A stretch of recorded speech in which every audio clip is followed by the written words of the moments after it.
행복한 안식일입니다. 성도 여러분, 오늘 말씀을 시작하면서 하나님의 말씀 마태복음 14장 23절에 있는 말씀을 읽어드리기를 소망합니다.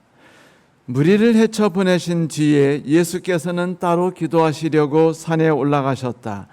날이 이미 저물었을 때 예수께서는 홀로 거기에 계셨다. 기적이 하나님께서 베풀어 주시는 기적이 항상 우리 인간들에게 도움이 되는 것만은 아닌 것 같습니다. 슬프게도 예수께서 2만여 명의 사람들을 보리떡 5개와 물고기 2마리로 먹이신 일은 그 장소에 그곳에 있던 대부분의 사람들에게 좋지 않은 방향으로 영향을 끼쳤습니다. 이기적인 군중들, 사실은 평범하고 그냥 보통 사람들이죠. 그들은 예수 그리스도를 몰고 예루살렘으로 진격하려 했어요. 마귀가 비슷한 압박을 예수께 가했던 것처럼 그렇게 그들은 예수를 세속적인 왕으로 모시고 싶었을 것입니다. 생각해 보세요. 이 정도 놀라운 기적을 쉽게 힘들지도 않게 펑펑 터뜨리는 분이 계시다면 그분을 왕으로 세우지 않는 게 바보가 아닐까요? 기회는 나왔고 이제 기회를 이용하는 것은 자신들이 할 일이죠. 그분만 왕으로 옹립하면 그 뒤부터는, 그 이후로는 앞길이 탁 트인 반듯한 길만 그들이 나가게 될 것 같았습니다. 먹을 거 걱정 없죠. 저 정도 능력 있는 분이라면 로마를 이 땅에서 내쫓아 버리는 데 있어서 부족함이 없는 힘을 갖고 계신 분일 겁니다. 에돔족이 왕이 됐다는 사실도 생각만 해도 꺼림칙했는데 아예 그도 몰아버리고, 이건 정말 상상만 해도 즐거운 일이 아니겠어요? 콧노래가 나오도록. 요한복음에 따르면 그들은 억지로 예수를 왕으로 세우려 했었다라고 말했습니다. 어리석은 제자들, 예수님의 제자들은 그들 역시 군중들의 선동에 휘말렸어요. 그래서 예수를 왕으로 모시는데 동참하는 분위기였습니다. 생각해 보세요. 이거 정말 대박 아니에요? 그들이 목적하고 환경을 만든 것은 아니지만 이건 인생 전체를 뒤져보더라도 또다시 올 수 없는 인생 대박 로또였어요. 꿈에도 그리던 왕궁 생활이 그들 앞에 펼쳐지게 되었습니다. 눈이 돌아가지 않을 사람이 있을까요? 이 상황에서 우리 그리스도인들은 그런 거에 관여하지 않습니다라고 말하고서 빠질 사람이 있겠어요? 이런 거를 사람들은 굴러들어온 떡이라고 말합니다. 하지만 이런 생각에 또 빠지고 동참하려는 것은 제자들이 지금까지 예수 그리스도께서 그들에게 가르쳐 주시고 훈련하셨던, 그래서 그들이 익히도록 했던 천국에 대한 모든 삶들과 생각들을 송두리째 다 날려버리는 무서운 생각이었어요. 무언가 저 어리석은 제자들을 위해서 예수께서 특단의 조치를 취하실 필요가 있었단 말입니다. 어리석은 제자를 보세요. 무려 2년 동안 예수님을 따라다니지 않았습니까? 하지만 스승께서 가장 중요하게 여기셨고, 그리고 인생을 다해 추구하셨던 바 천국에 대해서 그들은 제대로 이해하지 못했습니다. 예수께서 그들에게 주려는 왕국과 천국이 어떤 것이었죠? 지배하고 많이 가지고 많이 물려주는 그런 나라가 아니지 않습니까? 그들은 천국이 의미하는 바를 이해하지 못한 것이었어요. 그들에게는 봉사와 헌신을 의미하는 것이 천국이라는 것을 와닿지 않았습니다. 그들은 심령이 가난한 자에게 천국이 다가온다는 말과 애통하는 자에게 복이 있다는 말씀이 무엇을 의미하는지 아직 제대로 이해할 그런 여력이 없었어요. 그저 예수께서 왕이 되신다니까 그것 때문에 굴러올 그 콩가루가 눈에 아른거렸을 뿐입니다. 신이 났죠. 그러니 마지못한 척 눈 딱 감고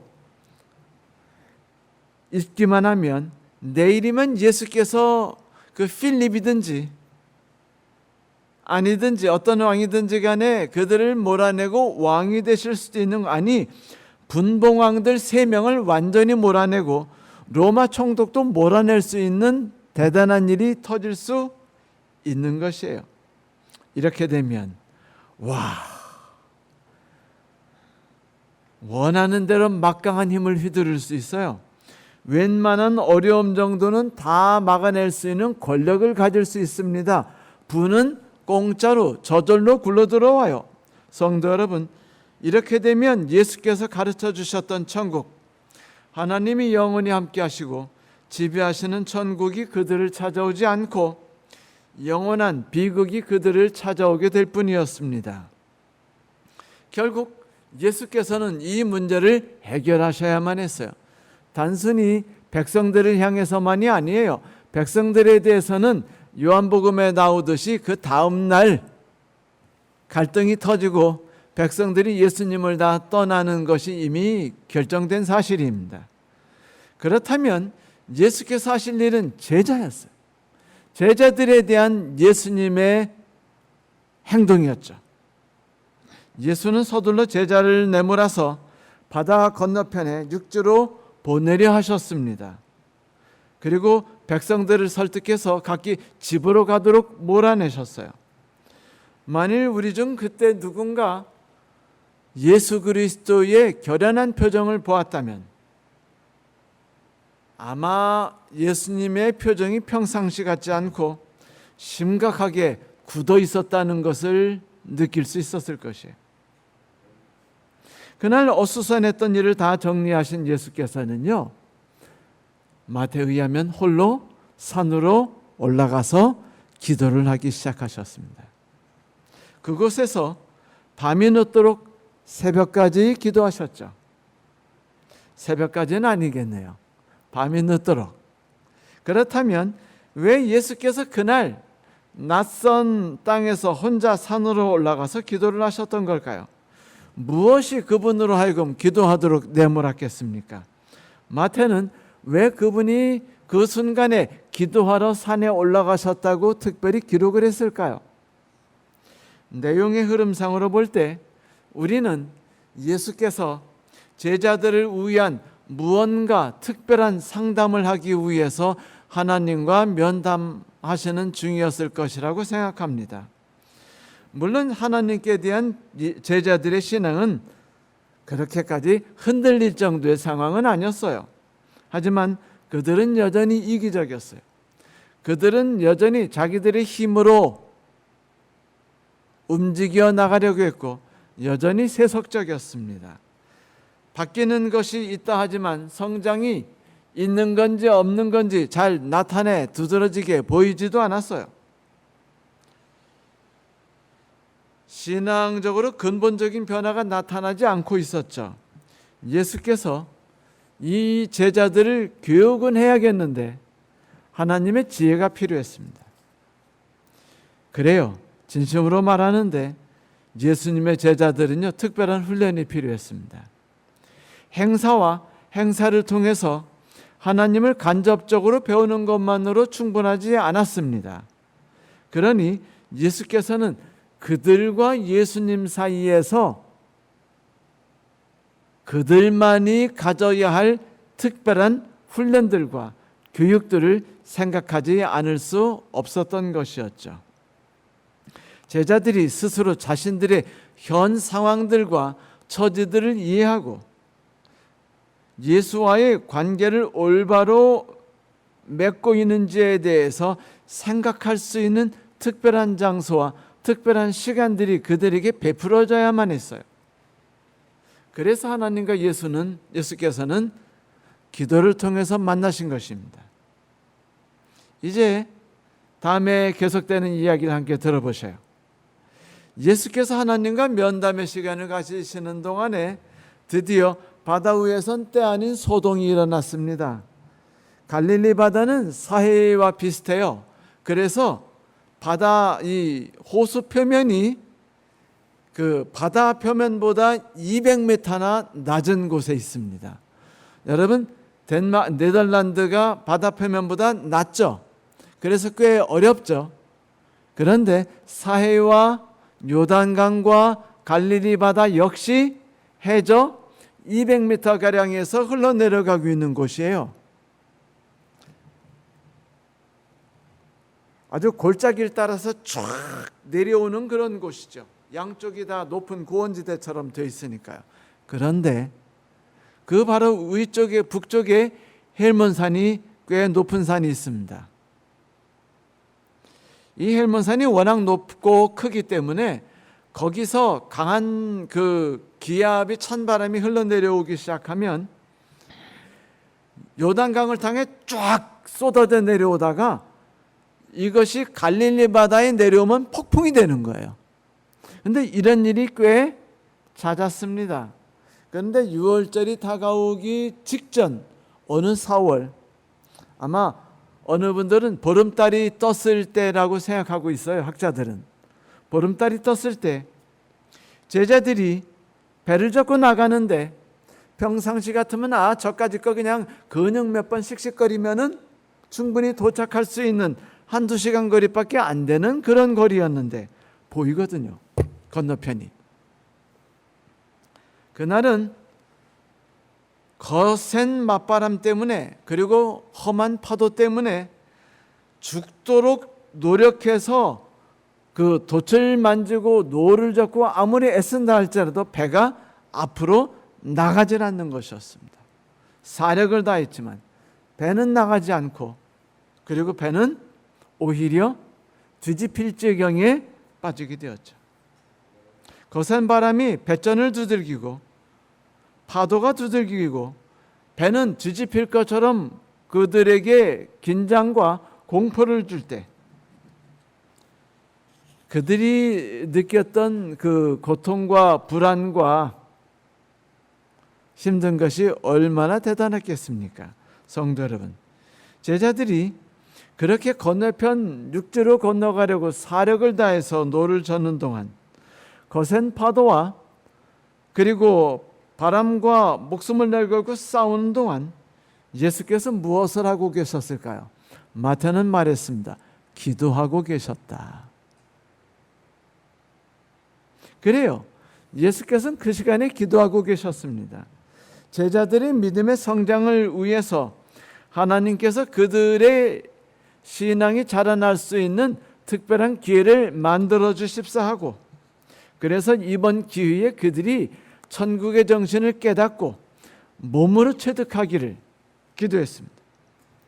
성도 여러분, 만일 내가 살아가는 인생 속에서 험한 폭풍우 속에서 내가 고통받는다고 느끼고 있다면, 그런데 내가 탄 배에 예수께서 지금 나와 함께 계시지 않는다고 느껴진다면 오늘 이곳에 있는 말씀을 생각하십시오.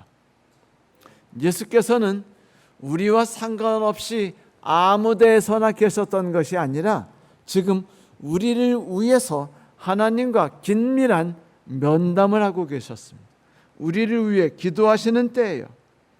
그 중요한 순간에 예수께서 기도하고 계시다는 사실을 생각하시기 바랍니다.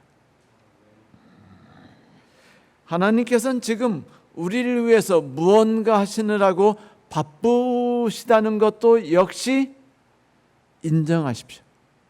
성경에서는 그렇게 말하고 있습니다. 그 바쁜 일이 어쩌면 우리 주변에 험한 바람과 거센 파도를 만드는 것일 수도 있어요. 그렇지 않습니까? 바쁘신 일이 어쩌면 거센 바람이 불어서 우리가 가던 길을 멈출 수밖에 없게 만들고 뒤로 돌아가도록 그렇게 막 억압하는 그런 바람일 수도 있습니다. 그러나 그 모든 힘들고 그리고 모진 폭풍우 때문에 결국 우리가 성장할 수 있는 것이 아니겠어요? 그래서 하나님께서 폭풍우를 내려보낸 게 아니겠습니까? 폭풍우 덕분에 우리의 성향 속에서 내 힘으로 무언가 해내려고 애쓰다가 지치고 분노하는 이런 삶의 고통스러운 사이클을 겪지 않도록, 오직 하나님께서 지금 나를 위해 일하시는 가장 중요한 순간이라는 걸 내가 느끼고 이 순간을 헛히 보내지 않고 하나님과 연합할 수 있도록 내가 기회를 귀중하게 대해야 할 때가 아니겠습니까? 성도 여러분, 예수께서 우리를 위해 기도하고 계신다는 사실은 우리 모든 그리스도인들에게 힘이 되는 말씀입니다. 그렇다면 아무리 바람이 심하게 우리의 가는 방향에서 맞서서 우리를 거스림으로 짜증이 날지라도 배를 돌려서 출발했던 장소로 돌아가려는 유혹에 빠지지 마십시오. 예수님의 기도는 힘이 있어요.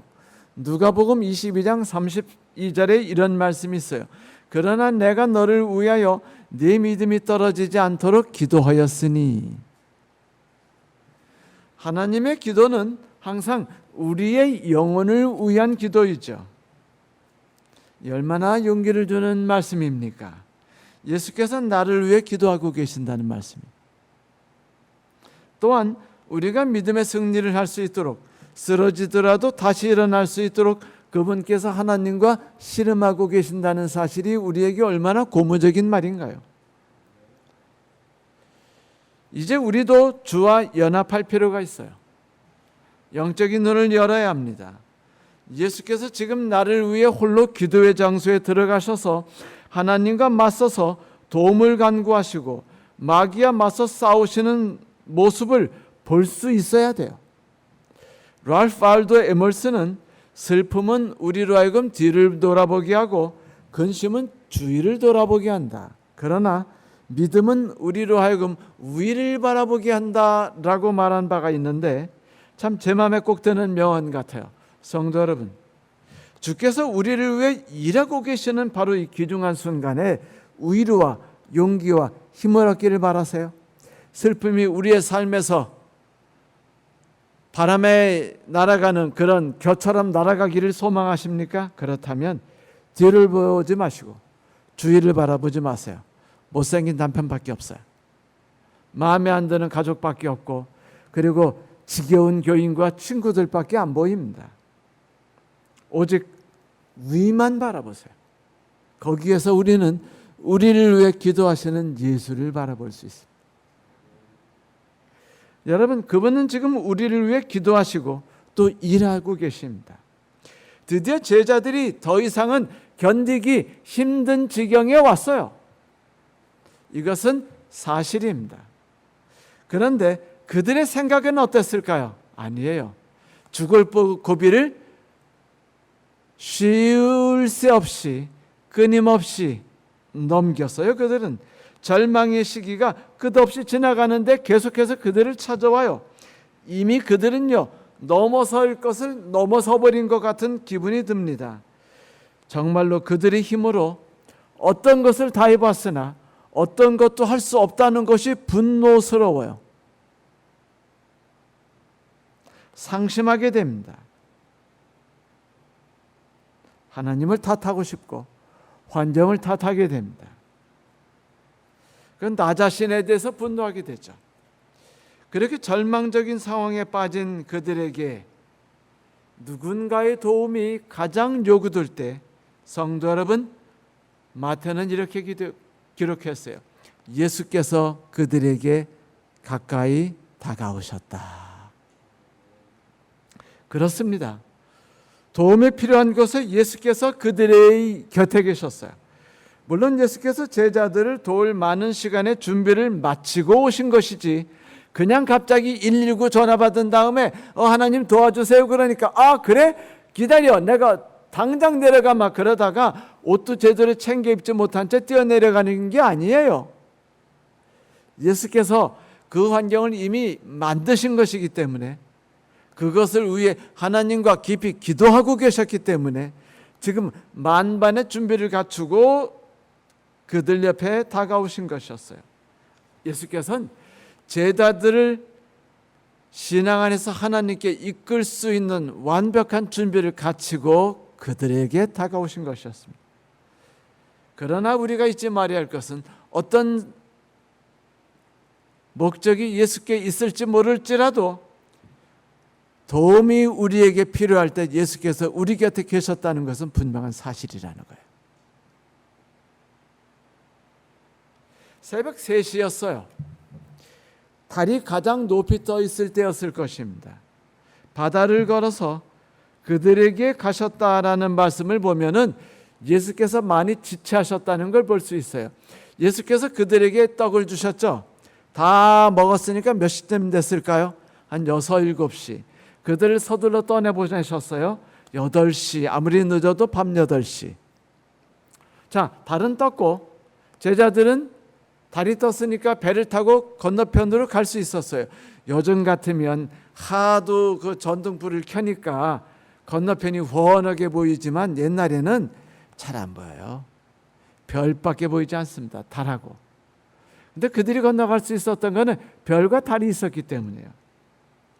그런데 그들이 고통 속에 지금 온몸이 그냥 근육이 뻐근하고 지쳐서 더 이상 노 하나도 젓지 못할 정도로 완전히 그 녹초가 돼가지고 있을 때, 그때서 예수께서 그들에게 오셨다는 말은 예수께서 무려 몇 시간 동안 5시간 이상을 그들이 고통당하고 있을 때 그들 옆에 계시지 않았다는 걸 말하는 것. 사람들은 생각하죠. 왜 예수께서는 우리가 고통을 그렇게 오래 당하는 동안에 우리 옆에 계시지 않을까? 왜 새벽 3시까지 기다리시는 겁니까? 우리의 궁금증을 풀어줄 말씀이 여기 하나 있는데 성경 시편 30편 18절에 있는 말씀이에요. 그러나 여호와께서 기다리시나니 이는 너희에게 은혜를 베풀려 하심이요 일어나시리니 이는 너희를 긍휼히 여기려 하심이라. 대저 여호와는 정의 하나님이시라. 그를 기다리는 자마다 복이 있도다. 뭐라고 말씀하셨다고요?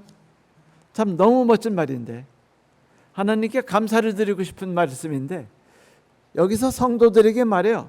하나님께 감사라. 그분이 지금 뭐하고 계시다? 기다리고 계시다. 준비를 다 마치고 우리가 완벽한 때가 될 때 바로 그때 사과를 따기 위해서 더 익어서 문제가 되기 전에 딱 완성하기 위해서 기다리고 계시다는 거죠. 더 이상 견디고 힘들다고 외칠 때가 아니라 정말로 더 이상 견딜 수 없을, 그러나 우리의 영혼이 가장 순수하게 하나님께 나아갈 수 있는 바로 그때 예수께서는 우리에게 최고의 은혜를 베푸시려고 기다리고 또 기다리셨습니다. 그 운명의 순간에 우리의 눈이 열려서 그분을 바라볼 수 있다면 얼마나 좋을까요? 기다리시는 하나님 앞에 기다림으로 손뼉을 마주 대할 수 있는 우리가 되면 얼마나 좋을까요? 성도 여러분, 왜 예수께서는 당신이 사랑하는 제자들이 이제는 끝이라는 생각, 이제는 죽음이라는 절망적 생각을 끝없이 하고 있을 동안 그들 곁에 찾아오지 않으셨을까요? 마치 욥이 볼장 다볼 때까지 절망의 신음소리를 내고 하나님께 울부짖고 친구들과 싸우느라고 연극을 다 막장 드라마를 다 보여줄 때까지, 그래서 어차피 하나님도 망했고 나도 망했고 친구들도 망했고 더 이상 기대할 게 없는 것 같다는 생각이 들 때까지, 그 정신과 영혼이 다 무너져 내려갈 때까지 하나님께서 기다리셨다는 것, 우리가 잘 알죠. 그것은 우리의 모든 수고와 노력이라는 것이 결국은 바람 앞에 물거품 같다는 것을 알려주기, 우리가 그것을 절실하게 몸으로 깨닫도록 하기 위함입니다. 그러므로 주께서 기다리시는 그 긴 시간은 그리스도인 우리에게도 가장 중요한 시간이고 절대적으로 필요한 시간인 거예요. 성도 여러분, 성경은 말하기를 그때 예수께서 기도하고 계셨다라고 말하고 있습니다. 그 끝없어 보이는 절망의 때, 저 무서운 시련과 고통과 오해와 원망의 폭풍이 끝없이 나를 짓누르고 있을 때, 내가 탄 배를 쉬지 않고 뒤집어 버릴 듯해서 지금 내 인생이 망한 것처럼 보일 때, 사랑하는 아들이 죽고 사랑하는 딸이 죽고 그리고 사랑하는 아내가 나를 미워하는 것처럼 보이고 내가 더 이상 무언가 할 수 있는 것이 아무것도 없다고 느껴질 때, 교회를 이대로 계속 다녀야 되는지 갈등할 때, 내가 나아가고 있는 길을 포기하고 싶다고 생각하고 또 할 때, 예수께서 우리를 위해 기도하고 계시다는 사실을 기억하십시오. 그리고 또한 하나님께서는 우리를 위해 열심히 쉬지 않고 바람을 일으키고 계시다는 사실도 기억하십시오. 사실 예수의 명령을 따라 걷는다는 게 그렇게 쉬운 일이 아니에요. 제자들을 보세요. 명령을 따라 건너가기 위해서 얼마나 애썼는지. 건너가려는데 바람과 풍랑을 만나지 않았습니까? 처음에 제자들은 그랬겠죠. 아, 뭐요? 하필이면 왜 우리가 가는 방향과 거슬러서 이렇게 심한 바람이 부는겨? 그래도 약간의 불평 속에 그냥 갔겠죠. 이거 정도는 내가 넘어갈 수 있어 라고요. 그런데 가다 보니까 바람이 적당히 불다가 멈출 줄 알았는데 아니에요. 점점 더 거세고 점점 거세고 점점 거세는 게 파도 하나 넘으면 또 다른 큰 파도가 나오고 그걸 넘자마자 더 큰 파도가 내 앞에 닥치는 것 같은 그런 것이 아니겠습니까? 제자들이 전혀 앞으로 나가지 못하고 있을 때, 목적지에 도달할 시간이 훨씬 지났을 때, 밤새 눈을 붙이지 못하고 바람을 마주해 아무 생각 없이 노만 젓고 있을 때, 그래서 배를 돌려서 출발한 곳으로 돌려가고 싶을 때, 그들은 가던 길을 포기하지 않았습니다. 오직 예수께서 명하신 대로 그 길로 가라 하셨으니 갔을 뿐이었죠. 신앙생활이라는 게 그래요. 처음 하나님을 알고 그분을 의지하고 살아가기를 결심하고 하늘나라를 소망으로 삼고 살아가기 시작할 때는요, 제일 행복한 때입니다. 물론 가끔 후회스러운 마음도 드는 것도 부인할 수는 없죠. 하지만 어려운 일들은요, 점점 풍랑이 심해지고 폭풍우가 세지듯이 그런 거예요. 자꾸 생겨나면 우리 마음에 여러 가지 생각이 들죠. 과연 내가 올바른 선택을 한 건가? 이게 올바른 방법인가? 그것을 사람들은 지금 이쪽 뒤에서 우글거리며 내 뒤에 있는데 내가 그들을 떠나서 이 방향으로 쭉 나가는 게 옳은 방향인가? 바람까지 지금 내가 가는 길을 막고 있잖아. 올바른 판단을 내리지 못하는 것이죠. 그리스도인으로서 살아간다는 게 결코 쉬운 일이 아니라는 걸 우리는 잘 알고 있습니다. 그리스도께서 이끄시는 길로 가는 길에는 쉬지 않은 곤란함이 덮쳐오는 것은 사실이에요. 성경에서 그것을 거부한 적이 한 번도 없습니다. 그리스도인담을 살아가려고 할 때 그 일을 하려는 이에게 찾아오는 어려움은 실로 말로 표현할 수 없습니다. 용서하기 너무 힘들고 견디기도 너무 지쳐요. 이럴 때면 대개 사람들이 하나님 뜻 가운데 걸어가는 것보단 모두 포기하고 싶죠. 마치 아브라함이 다 때려치고 이집트로 휙 하고 날아갔던 것처럼 말입니다. 하지만 이때 예수의 제자들은요, 우직하게 예수의 명령을 따라 결과가 보이지 않는데, 신앙이 장성해 나가는 것 같지 않는데, 내 주변 환경이 전혀 나에게 우호적이지 않은데도 불구하고 그저 젖기만 했습니다. 효과가 없었어요. 그런데도 젖었습니다. 그래요. 그냥 젖는 겁니다. 왜냐하면 바로 거기가 예수께서 우리를 위해 준비해 주신 땅이었고 명령하신 가라고 정하신 땅이었기 때문이었어요. 누군가가 이렇게 말했어요. 우리가 맞는 최악의 환경은 하나님께서 우리의 삶에 새로운 의미를 부여하시려는 최고의 기회이다. 또 다른 분 또 이렇게 말씀하셨죠. 인간의 막다른 골목은 하나님이 활동하실 가장 좋은 기회이다. 한 목사님은 이렇게 말씀하셨어요. 그게 아니야. 인간의 막다른 골목은 인간이 하나님을 발견하게 될 최고의 기회야. 과연 그렇습니다. 우리 인간에게 막다른 골목은 인간이 진정 하나님을 발견할 수 있는 기회예요. 우리를 위해 일하시는 하나님을 발견할 수 있는 그런 기회입니다. 하나님이 우리의 삶에 새로운 의미를 부여하기 위해 애쓰고 계시다는 것을 발견할 수 있는 기회예요. 언제든지 어디에 있든지 예수 그리스도께서 내 주변에 보이지 않는 건 사실입니다. 하지만 그렇다 할지라도 실망하고 좌절감이 우리에게 있다 할지라도 제자리에 했던 것처럼 한 가지만 잊지 마십시오. 가던 길을 가세요. 시편 73편 얼마 전에 우리가 함께 읽었던 것처럼 성소를 계속 가는 겁니다. 예배를 계속 드리세요. 그때서야 우리는 우리를 위해 일하시는 예수를 바라볼 수 있습니다. 예수께서 자기들을 도우러 오셨다는 것을 알게 된 제자들은요, 너무 큰 위로와 용기를 얻었죠. 자기들이 지금까지 씨름하던 모든 문제들이 그냥 바람이 죽어들면서 사그러진 파도같이 의미 없이 사라져 버렸습니다. 근데 그때 예기치 않은 일이 벌어졌어요. 이놈의 베드로가 예수께서 바다를 걷는 것처럼 자기도 멋지고 폼나게 걷고 싶었던 거예요. 예수께 예수님, 제가 좀 그렇게 좀 하게 해주세요. 그래, 걸어라.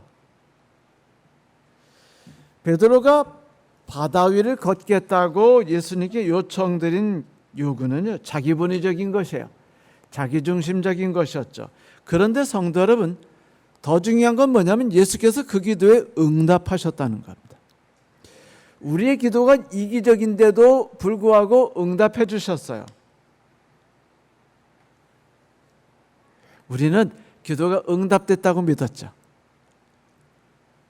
네, 예수께서 응답해 주신 건 사실이기 때문입니다. 그런데 예수께서는 더 큰 미래를 바라보셨고 우리는 바다 위를 걸어가는 때만 바라본 것이죠. 5천 명을 먹이신 사건, 이스라엘 사람들에게 축복 아니었나요? 그렇게 보였죠. 베드로가 물 위에 걷는 게 축복이 아니었습니까? 그렇게 보였죠. 하나님이 우리에게 우리가 원하는 대로 우리의 인생이 쫙 미끄러져 나가는 순풍에 돛단 그런 배처럼 나가는 인생을 즐기고 싶도록 매력적으로 되게 해달라고 기도할 때 응답해 주시면 우리는 그걸 다 축복으로 생각합니다. 내가 하나님을 열심히 섬겼기 때문이야. 내가 새벽 기도를 열심히 했기 때문이죠. 하나님이 내 기도에 응답하셨어. 그래서 많은 목사들이 기도하는 패턴이 있어요. 하나님, 아들 하나는 의사를 만들어주시고 다른 아들 하나는 목사를 만들어주세요. 그런데 하나님이 대개 기도를 들어주시니까 축복이라고 생각해서 간증을 합니다만 여러분, 하나님이 그 기도를 들어주신 이유는 우리가 비밀이 숨기고 있는 헛된 욕심과 이기심이 밖으로 드러나도록 하기 위해서요. 베드로처럼요. 우리의 조악한 신앙을 그대로 드러내보내기 위해서입니다. 그래서 드러난 결점이 노출돼야만 하나님이 우리를 위해서 나서실 수 있기 때문입니다. 축복을 받았다고 생각한 순간 베드로는 물에 빠져버렸어요. 왜냐고요? 그는 주변을 바라봤기 때문이죠. 내가 무언가 했다고 생각하고 내가 열심히 신앙생활해서 내가 열심히 살았기 때문에 가정을 위해서 그리고 나 자신을 위해 자식을 위해서 그리고 사회를 위해서 교회를 위해 내가 열심히 일했기 때문에 하나님이 보상해 주신다고 믿는다면 우리는 즉시 물에 빠지게 될 거예요. 물에 빠졌어요. 그런데 베드로가 물에 빠지자마자 아무 생각 없이 주님 살려주세요라고 말하자 예수께서 어느새 오셔서 베드로의 손을 잡아주셔서 일으키셨죠. 둘은 함께 걸어갔습니다. 어느 목사님이 이런 말씀하셨어요. 천국은 흠없고 완전한 자의 나라가 아니다. 천국은 오직 그리스도를 신뢰하며 따르는 자들의 나라이다. 그리스도는 그런 자들을 흠없고 완전하게 해주기 위해 그들을 다스리신다.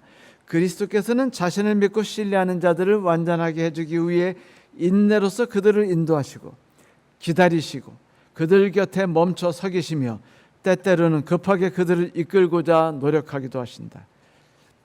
그래요. 그리스도인이란 실패해본 일이 없는 누군가를 의미하는 말이 아니라 그리스도인이란 실패해서 쓰러질 때마다 그리스도의 도우시는 손길을 붙잡는 사람들입니다.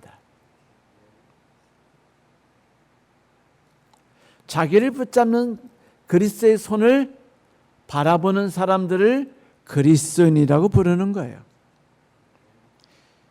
왜냐고요? 그것은 예수께서 비틀거리며 걸음말하시는 우리 앞에서 우리를 바라보고 계시기 때문이죠.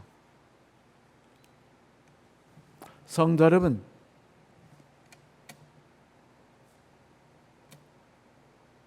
잊지 마세요.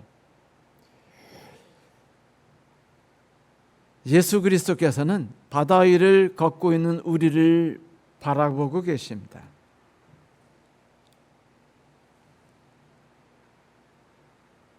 우리가 쓰러지면 즉시 달려와서 우리를 붙잡아주기 위해서죠. 그래서 우리가 내가 인생의 바다를 쉽게 걸을 수 있는 것이 축복이 아니라 결국 나는 물에 빠지게 된다는 것을 발견하게 되는 것입니다. 그리고 우리를 붙잡아주기 위해서 예수께서 우리를 지켜보고 계시다는 것을 발견하게 되는 거죠. 사실은 그 순간이 가장 멋진 순간이 아니겠어요? 사람들은 물 위를 걷는 순간이 멋진 순간이라고 생각하지만 사실은요, 그때 물에 빠졌을 때 우리를 건져주기 위해서 우리를 지켜보고 계시는 예수 그리스도가 계심을 인해서 우리가 더 감사해야 돼요. 여기에 이런 시가 있습니다. 어느 늙은이의 일기장, 제목 10월 어느 날. 주님 기억하십니까? 당신께서는 나를 완벽하게 창조하지 않으셨죠?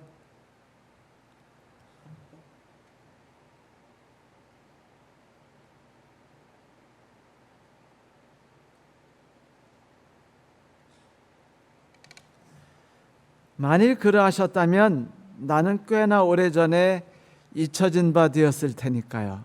그리고 영원히 이해하지 못했을 것입니다.